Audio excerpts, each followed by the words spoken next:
नमस्कार मित्रांनो, येड लागलं प्रेमाचं या मालिकेच्या आजच्या भागात पुन्हा एकदा राया आणि मंजिरीच्या प्रेमासमोर विरोधकांनी आपला डाव टाकण्याचा प्रयत्न केला आहे. पंजा लढाईतून सुरू झालेला हा भाग पत्रिका बदलून एका मोठ्या गोंधळात संपला, ज्याने मला आणि तुमच्यापैकी अनेकांना नक्कीच विचार करायला लावले असेल. आजचा भाग विशेषतः विरोधकांच्या कटकारस्थानावर आणि राया मंजिरीच्या नात्याच्या कसोटीवर आधारित होता असे माझे मत आहे. आजच्या भागाची सुरुवात राया आणि जय घोरपडे यांच्यातील पंजा म्हणजे आर्म रेसलिंग स्पर्धेने झाली. ही केवळ एक शारीरिक लढाई नव्हती, तर राया आणि जय यांच्यातील वैयक्तिक द्वेषाची आणि मंजिरीवरील हक्काची लढाई होती. जयने जेव्हा रायाला हरवण्याची इच्छा बोलून दाखवली, तेव्हा रायाचा आत्मविश्वास पाहण्यासारखा होता. जागा तीच, पोरगी तीच, फक्त नवरदेवाचा मुलगा बदललेला असणार. हे रायाचे बोलणे जयच्या अहंकाराला आव्हान देणारे होते. माझ्या मते हा आत्मविश्वास रायासाठी खूप महत्वाचा आहे. जयने रागाने पंजा सोडला नाही, पण निक्की आणि मंजिरी या दोघींनीही आपल्या प्रेमाच्या बाजूने ताकद लावली. जय आणि निक्कीच्या प्रेमाचा शेवट करण्याचा रायाचा निर्धार आणि दुसरीकडे मंजिरीचा तुला तुझा मिस फायरची साथ आहे हा विश्वास, हे सर्व खूप नाट्यमय होते आणि पाहण्यासारखे होते. शेवटी राया आणि मंजिरीच्या बाजूने विजय झाला. पंजा लढाई जिंकून रायाने जयला स्पष्ट संदेश दिला की आता तुझा काही उपयोग होणार नाही. जय रागाने निघून गेला, पण निक्की मात्र अजूनही कट रचण्याच्या प्रयत्नात होती. यानंतर मालिका वळली ती जय, निक्की आणि शशिकला यांच्या कारस्थानाकडे. शशिकलाने दिलेला सल्ला खूपच कुटील आणि विचारपूर्वक केलेला होता. बायकांना एका रस्त्याने नाही न्यायचे तर दुसऱ्या रस्त्याने जायचे, हे तिचे बोलणे तिच्या नकारात्मक बुद्धीचे दर्शन घडवते. माझा अंदाज आहे की शशिकलाने रायाच्या पुरुषी अहंकाराला हात घालण्याचा डाव टाकला आहे. मंजिरीचा पहिला नवरा मिहीर याच्याबद्दल सतत बोलून रायाच्या मनात असुरक्षितता आणि ईर्ष्या निर्माण करण्याचा त्यांचा प्रयत्न आहे. शशिकला म्हणते की रायाचा पुरुषी अहंकार जागा झाला की तो स्वतःच मंजिरीशी लग्न मोडेल. ही कल्पना खूप धोकादायक आहे आणि बहुतेक पुढील भागांमध्ये याच कल्पनेवर आधारित कट रचले जातील.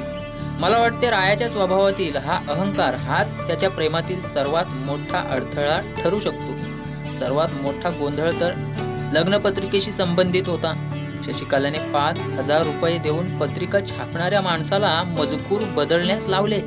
हे इथेच स्पष्ट झाले की ते नक्कीच काहीतरी मोठी गडबड करणार आहेत. दुसरीकडे जिजी आणि मंजिरी यांच्यातील भावनिक संवाद खूप महत्वाचा होता. लग्नानंतर मंजिरी घरापासून दूर जाईल या विचाराने जिजीला होणारे दुःख आणि मंजिरीचीही मी नाना आणि जिजीला दुःखात नाही बघू शकत ही भावना खूप खरी आहे. कोणत्याही मुलीच्या आयुष्यात हा क्षण येतो जिथे तिला आई वडिलांना सोडून जाण्याची भीती वाटते.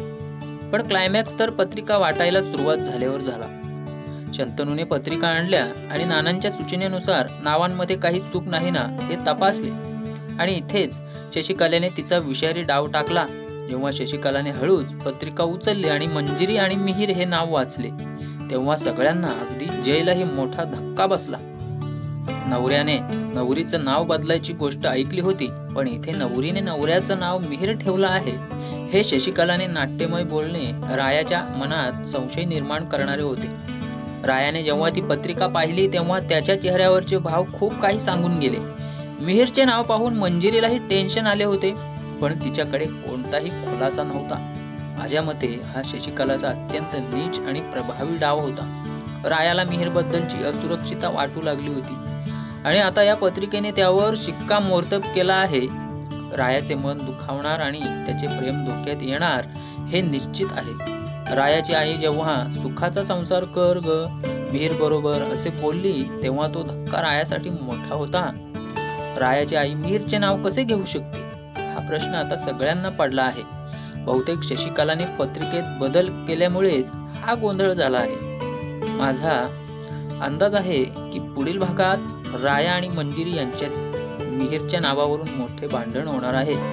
रायाचा अहंकार दुखावला जाईल आणि तो मंजिरीवर विश्वास ठेवू शकणार नाही. यानंतर रायाचं स्वतःहून लग्न मोडण्याचा निर्णय घेईल का हे त्याचं विचार करण्याचा दृष्टिकोन पाहणे अगदी मनोरंजक ठरणार आहे.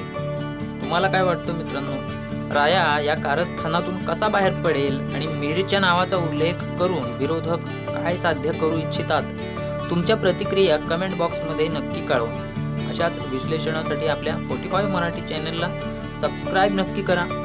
हा होता आजचा रविवार 16 नोव्हेंबर 2025च्या भागाचा माझ्या आवाजातला विश्लेषण रिव्ह्यू. पुन्हा भेटू एका नवीन एपिसोडमध्ये. तोपर्यंत धन्यवाद.